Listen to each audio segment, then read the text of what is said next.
여러분 주님의 이름으로 환영합니다. 네, 양옆에 계신 분들에게 이렇게 인사해 볼까요? 사랑합니다. 사랑합니다. 네. 한 번 더 이렇게 인사해 봤으면 좋겠습니다. 당신을 주님의 이름으로 축복합니다. 당신을 주님의 이름으로 축복합니다. 네, 서로 사랑하고 축복하는 이 훈훈한 분위기 잘 기억에 담고 가겠습니다. 네, 방금 저희가 들은 본문이 사도행전 21장 7절부터 14절이었습니다. 오늘 제가 여러분들에게 이 말씀을 가지고 성령을 따르는 사람들이라는 제목으로 함께 말씀 나누고자 합니다. 오늘의 본문은요, 어떠한 것에 논점이 있냐면요, 동일한 것을 보았지만 각자 관점이 달라서 약간의 의견 충돌이 일어난 그 상황 가운데서 그 안에 발견되는 하나님의 메시지를 발견할 수가 있습니다. 과연 어떤 일이 그들 가운데 일어났는지 이 시간 함께 말씀을 통해서 살펴보길 원합니다. 오늘 본문에 등장하는 바울은요, 성령의 인도하심을 따라서 이 전도 여행을 떠났는데요, 이제 마게도냐에서 복음을 전하고 다음의 행선지인 로마라는 곳으로 가기 위해서 먼저 예루살렘으로 돌아오는 그런 여정 가운데 있었습니다.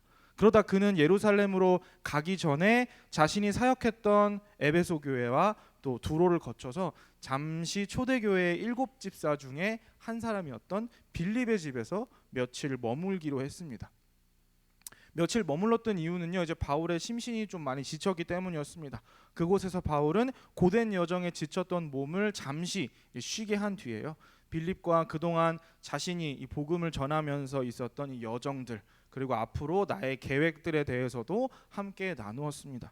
그러다 바울은 빌립에게 그의 딸 4명의 딸들을 소개받게 되는데요, 이 4명의 딸은 어떠한 특징이 있었냐면요, 모두 이 미래의 일을 성령으로 말미암아 듣고 또 보고 말해주는 그런 예언의 은사가 있는 그러한 여인들이었습니다. 바울은 이 빌립의 가족들과 며칠을 이곳에 더 머무르게 되었는데요, 그러던 어느 날 아가보라는 선지자가 빌립의 집에 갑자기 찾아오게 됩니다. 그 선지자는 바울을 보더니 대뜸 이렇게 말했습니다. 성령이 말씀하셨는데 당신이 예루살렘으로 가면 유대인들의 당신의 손과 발을 내가 지금 묶고 있는 것 같이 결박하여 이방인들의 손에 넘겨줄 것이요. 지금 아가보는 시범을 보이면서 아마 설명을 하고 있었던 것 같습니다. 바울은요, 이렇게 갑자기 나타난 이 아가보 선지자를 통해서 자신의 이 비참하고 비극적인 미래를 듣게 됩니다. 예루살렘에 갈 때 자기가 어떠한 미래를 겪게 될지에 대해서 생생하게 듣게 된 것이죠.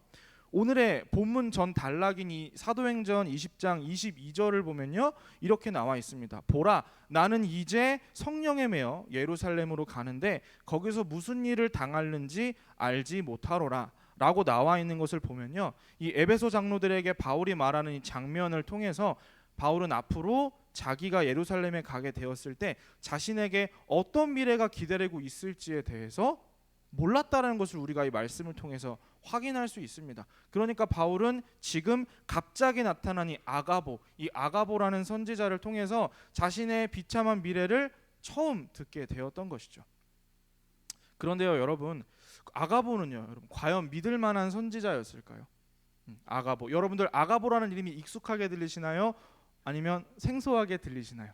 솔직히 생소하게 좀 느껴지긴 합니다. 왜냐하면 성경에도 많이 안 나왔기 때문입니다. 오늘의 본문만 보면은 아가보는 이렇게 좀 낯선 인물, 그리고 느닷없이 나타난 사람처럼 보여져서 그가 방금 말한 내용들이 크게 신뢰를 주고 있지는 않는 것 같습니다. 그러나 아가보의 공신력은요, 좀 더 앞으로 말씀으로 돌아가면 사도행전 11장 28절에서 증명이 됩니다.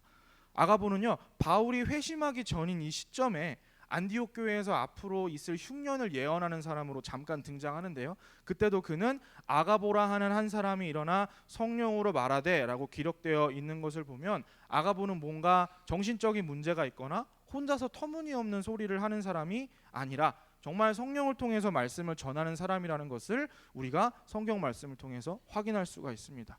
그러니까요, 여러분, 아가보는 말씀 가운데 자주 등장하지는 않지만 사람들로 하여금 꽤나 신뢰를 얻고 있는 선지자라는 것을 우리가 알 수가 있죠. 여러분 이렇게나 꽤나 공신력이 있는 예언자인 이 아가보의 말을 듣고요. 사람들은 어떻게 반응했을까요? 아무래도 공신력이 있다 보니까 아가보가 말한 것은 아마 성령이 말씀하셨으니 반드시 일어날 거야 라는 생각을 가지고 그들은 먼저 경각심을 가지기 시작했겠죠. 빌립의 집에 있던 사람들은 하나둘씩 바울에게 가지 말라고 뜯어말리기 시작했습니다. 바울을 제외한 모든 사람들은 아가보의 이 예언을 듣고서요, 바울이 앞으로 닥친 일들을 걱정하면서 바울을 보고 그거 좀 너무 위험하지 않겠냐며, 이 예루살렘에 가면 붙잡혀서 죽임을 당할 것이 뻔한데 가지 말고 여기 있으라. 분명히 성령께서 말씀하시기를 여기 남아 있으라고 그런 비참한 것을 보여주셨을 겁니다라고 바울이 예루살렘에 가는 것을 뜯어 말리기 시작했습니다. 게다가요, 여러분, 빌립의 4명의 딸은 아까 제가 어떤 사람들이라고 말씀드렸습니까? 어떤 사람들이라고 말씀드렸죠? 예언의 은사가 있는 사람들, 성령으로 말미암아 성령께서 보여주신 것을 보고 그것을 민감하게 반응할 수 있는 그런 사람들이었죠. 이 4자매 모두가 성령의 은사가 있는 자들이었기 때문에 아가보가 말한 예언도 매우 민감하게 반응하면서 바울이 예루살렘에 가면 위험하니까 성령님이 아가보를 통해 말씀하셨을 거다라고 판단을 한 뒤에 바울을 말리는 데에 합세했을 것입니다. 자, 여러분은 이 빌립의 집에 있던 사람들이 바울에게 보인 반응을 보고 어떠한 마음이 드셨습니까? 사실 인간적인 측면에서 보았을 때 아가보의 예언을 듣고 바울이 예루살렘에 가는 것을 뜯어말린 것은요, 지극히 정상적인 반응이라고 할 수 있습니다. 왜냐하면요, 이들은 바울을 사랑했고 바울이 더 이상 전도를 하면서 해를 입고 신변의 위협이 생기는 것을 당연히 원치 않았겠죠. 사랑하기 때문입니다. 마치 자식을 군대에 보내는 부모님의 마음처럼 바울에게 조금만 더 편한 방법을 찾을 수는 없겠냐고 너무나도 걱정된다면서 눈물로 호소했을 것입니다. 그렇다면요, 여러분, 이 만류하는 그들을 보면서 바울은 어떻게 반응했을까요? 그들의 사랑에 감동을 받은 바울은 이제 이들의 사랑을 충분히 알았으니 내가 예루살렘으로 가는 것을 포기하겠다라고 선언했을까요? 우리 잠깐 오늘의 본문인 사도행전 21장 13절을 우리 한 목소리로 읽으면서 확인해 보도록 하겠습니다. 시작. 바울이 대답하되 여러분이 어찌하여 울어 내 마음을 상하게 하느냐? 나는 주 예수의 이름을 위하여 결박당할 뿐 아니라 예루살렘에서 죽을 것도 각오하였노라 하니. 아멘. 바울은 자신을 걱정하고 또 눈물로 호소하는 이들에게 오히려 이렇게 말했습니다. 왜들 울면서 내 마음을 아프게 하십니까? 나는 이미 주 예수의 이름을 위해서 채찍에 맞고 잡히는 것도 각오했고 더 나아가서 예루살렘에서 죽을 것도 각오했단 말입니다. 여러분 이러지 마십시오. 이렇게 바울은 호소했습니다. 여러분, 바울도 사람이기 때문에 그들의 걱정과 또 슬픔 어린 호소에 마음이 동요했겠죠. 그리고 이들을 두고 그냥 떠나기가 눈에 밟혔을 것입니다. 망설였을 수도 있어요. 그러나 그는 이미 13절에 말했던 것처럼, 우리가 그 본문을 함께 읽었던 것처럼 바울 자신은 주 예수 그리스도의 이름을 위해서 결박을 당하는 것, 내가 묶여서 죽임을 당하는 것은 물론이거니와 비참하게 죽을 각오 또한 했었기 때문에 예루살렘으로 가고자 했던 그의 걸음을 멈출 수는 없었습니다. 그 결정을 반려하지 않았다는 것이죠. 여러분은 오늘 이 빌립의 집에서 생긴 일들을 통해서 어떠한 것을 느끼셨습니까? 오늘 설교의 제목은요, 아까 제가 서두에도 말씀드렸지만 성령을 따르는 사람들입니다. 성령을 따르는 사람들. 그런데 오늘의 말씀을 보면 예루살렘에서 겪게 된 고난에 대해서 분명히 똑같은 내용을 들었음에도 불구하고 두 부류로 나누는 것을 볼 수가 있죠. 꼭 예루살렘으로 가야겠다면서 고집을 부린 바울과, 그리고 안 된다, 가지 말아야 한다고 뜯어말리는 나머지 사람들로 이렇게 첨예하게 의견이 대립하는 것을 볼 수가 있습니다. 여러분, 그렇다면요, 이 중에 누가 성령을 따라가는 사람이라고 할 수가 있을까요? 한번 곰곰이 생각해 보시기 바랍니다. 이것에 대해서는요, 이후 14절에 우리가 주의 뜻대로 이루어지이다 하고 그쳤노라 라고 기록되어 있는 것을 보면요, 누가 이 승복을 했습니까? 결국 빌립의 집에 있던 남아있던 남은 사람들이 바울의 뜻에 순복을 한 거죠. 그러니까 그들이 바울의 뜻에 전적으로 순응하고 더 이상 말리지 않았다는 것을 우리가 14절 말씀을 통해 확인할 수 있습니다. 그러니까 바울은 그가 다짐했던 대로 성령의 인도하심에 전적으로 순응했던 사람이었고요. 또 바울을 제외한 사람들은 잠시 인간적인 마음에 바울을 생각한답시고 바울을 뜯어 말렸지만 이내 바울이 예루살렘에 가는 것이 주님의 뜻임을 깨닫고 이에 순응했습니다. 결국 이들도 성령의 인도하심에 마침내 순종했던 것이죠. 여러분, 오늘 우리가 보았던 이 두 가지의 상반된 반응은요, 사실 믿음이 아예 없는 사람들보다 어쩌면 신앙심이 너무나도 좋다고 말할 수 있는, 신앙심이 꽤 좋은 사람, 믿음이 꽤 좋은 사람이라고 말할 수 있는 사람들 사이에서 더 자주 나타나고 있는 것 같습니다. 자주 나타나는 것 같습니다. 성령님이 우리들에게 어떻게 말씀하고 계시는지는 사실 믿음의 분량이 어느 정도 있어서 잘 인식을 할 수 있지만, 나의 생각을 개입시켜서 하나님의 뜻을 나름대로 추측하고 추리하기 시작하면요, 이 바울을 뜯어말리던 오늘과 같은 사람들과 같이 이렇게 반응하게 될 수 있다는 것입니다. 즉 여러분, 하나님의 뜻보다 인간의 편이나 좀 더 우리의 눈으로 보기에 합리적인 것들을 먼저 고려했을 때, 성령님께서 환난을 보여주셨으니 바울로 하여금 예루살렘에 가지 말라 하시는구나와 같은 이 빌립의 집에 있었던 사람들과 같이 이 인식의 오류를 범하게 된다는 것입니다. 믿음의 분량은 충분히 있으나 그 믿음 가운데 성령이 보여주신 것을 자신의 판단으로 다시 해석하기 시작하면요, 하나님의 뜻을 오해할 수가 있다라는 것이죠. 여러분, 하지만 우리는요 충분히 알고 있습니다. 사실 이 땅에서 그리스도인으로 살아가기란, 그리고 성령을 따라서 살기란 사실 편하게 사는 길보다 어렵게 사는 길이라는 것을 우리가 수만 번의 경험을 통해서 알 수가 있죠. 그러나 하나님의 뜻을 따라 살기로 늘 다짐하지만 그 뜻을 따를 때 세상에서 찾아오는 불이익과 아픔을 마냥 즐거이 감수할 수가 없기 때문에 이것을 받아들이기가 매우 고통스러운 것이죠. 따라서 여러분, 이 성령을 따르는 사람들은 성령님의 음성을 따라서 이 땅에서 편하게 살고 평탄한 삶을 추구하는 사람들이 절대로 아니라는 것을 오늘의 본문은 어쩌면 매정하게 말씀하고 있는 것 같습니다. 여러분, 결국 성령을 따르는 사람들이란 나의 유익과 편함을 포기하고 하나님의 일하심이 있는 곳, 하나님의 손길이 머무는 곳이 어떤 곳이든 하나님의 뜻에 온전히 순종하며 나아가는 사람들을 말합니다. 바울은 몸소 그러한 삶을 감당했습니다. 우리가 힘들고 어렵지만 그분의 뜻을 따를 때 나타나는 결과에 대해서요, 바울은 야고보서 1장 12절에 이렇게 말합니다. 시험을 참는 자는 복이 있나니 이는 시련을 견디어낸 자가 주께서 자기를 사랑하는 자들에게 약속하신 생명의 면류관을 얻을 것이기 때문이라. 아멘. 또한 로마서 5장 3절부터 4절에 이렇게 말합니다. 다만 이뿐만 아니라 우리가 환난 중에도 즐거워하나니 이는 환난은 인내를, 인내는 연단을, 연단은 소망을 이루는 줄 알미로다. 아멘. 그렇습니다, 여러분. 이 바울이 복음을 전하면서 감당했던 이 환난과 핍박은요, 예수 그리스도께서 십자가에서 당했던, 우리를 위해 당하셨던 고난과 매우 닮아 있다는 것을 우리가 느낄 수 있습니다. 예수님은 자신이 예루살렘에서 십자가에 매달려 비참하게 죽을 것이라는 것을 알고 계셨지만 그 예수님조차도 하나님 뜻에 순종하셔서 그 힘든 십자가의 사역을 감당하셨죠. 우리를 사랑하셨고 하나님의 뜻에 온전히 순종하셨기 때문에 이러한 고통스러운 삶을 감당하셨던 것입니다. 이와 같이 오늘의 본문 속의 이 사도 바울도요, 자신에게 어떠한 위협과 또 환란이 예루살렘 가운데 도사리고 있다 할지라도 묵묵히 그곳에 들어가기로 작정했습니다. 한때 그리스도인들을 핍박했던 비방자요 폭행자였던 그가 예수님을 만나 회심한 후에 예수님이 당하셨던 십자가의 고난을 그대로 따라서 살았던 것이죠. 덧붙여 바울은 이렇게 십자가의 고난을 따르는 삶을 그리스도인이라면 모두가 함께 감당할 것을 디모데후서 1장 8절에 이렇게 말하고 있습니다. 그러므로 너는 내가 우리 주를 증언함과 또는 주를 위하여 갇힌 자 된 나를 부끄러워하지 말고 오직 하나님의 능력을 따라 복음과 함께 고난을 받으라. 복음과 함께 고난을 받으라. 네, 어쩌면 이 오늘의 설교를 관통하는 핵심 어구가 아닐까 싶습니다. 결국 오늘의 말씀을 함께 나누는 우리들도요, 이러한 삶을 필연적으로 감당해야 함을 오늘 말씀을 보여주고 있습니다.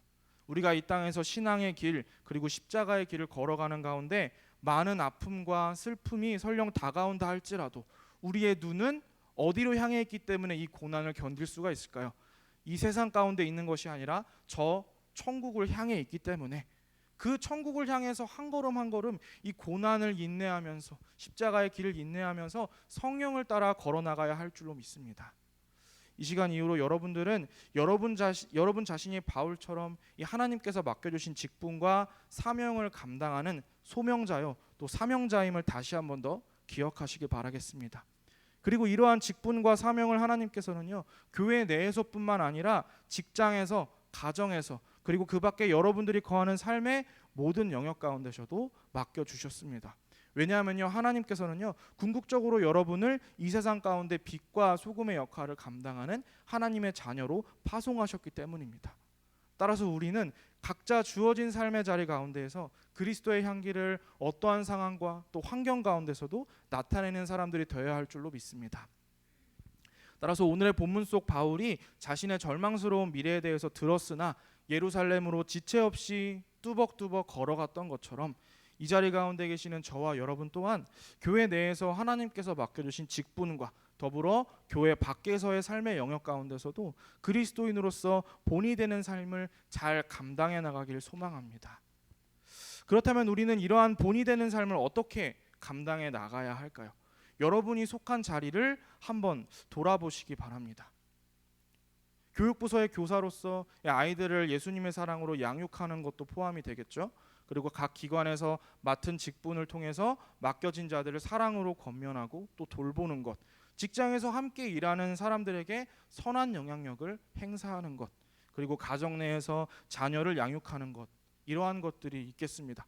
설령 여러분들의 이러한 삶이 여러분에게 세상적인 유익을 가져다 주지 않고 오히려 손해를 보는 길로 인도한다 할지라도 제가 아까도 말씀드렸지만 장차 가게 될 저 천국을 바라보면서 하나님께서 나에게 맡겨주신 이 귀한 일들을 오늘도 내일도 바울이 그 길을 걸어갔던 것처럼 성령의 도우심을 따라서 묵묵히 감당해 나가셔야 할 줄로 믿습니다.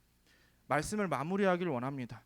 오늘 말씀에 나온 바울을 포함한 이 빌립의 집에 있었던 사람들의 반응을 통해서요 우리는 올바른 교회 공동체의 모습은 과연 어떤 모습인가에 대해서 잘 알 수가 있었습니다.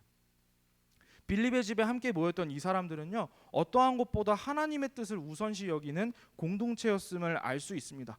당장 바울이 예루살렘에 가서 어떠한 처참한 일들을 당할지 아가보를 통해서 적나라하게 들었기 때문에 잠깐은 바울을 뜯어 말렸지만 이내 바울이 복음을 위해 예루살렘에서 고난을 받는 것 또한 하나님의 뜻으로 받아들이고 전적으로 그 뜻에 순복하는 모습을 보였습니다. 오늘 말씀을 통해서 저와 여러분은요 무엇보다 하나님의 뜻에 온전히 순복하는 자들이 되기를 소망합니다. 그리하여서 나의 안위나 어떠한 편함을 위해서 움직이고 판단하는 사람들이 아니라 성령을 따라서 우리 안에 거하시는 성령님을 따라서 하나님의 손길이 머무는 그곳에서 빛과 소금의 역할을 감당하는 자로 하나님 앞에 귀히 쓰임받고 하나님을 기쁘시게 하는 저와 여러분이 되기를 주님의 이름으로 간절히 소망합니다. 네, 기도하겠습니다. 하나님 감사합니다. 오늘 본문 속 빌립의 집에서 일어난 일들을 통해서 성령을 따르는 삶이 과연 무엇인지 함께 배우게 하심을 감사드립니다. 하나님, 우리가 때로는 하나님께서 말씀하신 것을 나의 상황과 편의에 맞춰서 해석할 때가 있습니다. 그럴 때 다시금 예수님이 걸어가셨던 그 십자가의 길을 생각하면서 하나님의 온전한 뜻을 따라 우리의 생각을 교정하게 하시고 우리의 발걸음 또한 주님께서 말씀하신 방향대로 걸어가게 하시옵소서. 사랑하는 예심의 지체들을 위해서 기도합니다. 언제나 주 안에서 지켜주시고 의의 길로 인도해 주시길 간절히 소망합니다. 항상 나의 뜻보다 주님의 뜻을 구하며 온전히 주님의 뜻을 따라 살아가는 자들이 되게 하시고 성령님의 은혜로 예수님의 사랑과 은혜로 언제나 늘 붙드셔서 힘들고 어려운 일이 찾아올 때마다 주님께서 위로함으로 일어나게 하시고 또 함께 주 안에서 늘 화목하여 주님의 기쁨을 담당하는 그러한 자들로 계속해서 쓰임받고 사용되어지는 지체분들 될 수 있도록 주님 도와주시옵소서. 감사를 드리며 거룩하신 예수 그리스도 이름으로 기도드립니다. 아멘. 이 시간 우리 태산을 넘어 험곡에 가도 라는 찬송가 찬양 드리면서 하나님 앞에 이어서 영광 돌리길 소망합니다.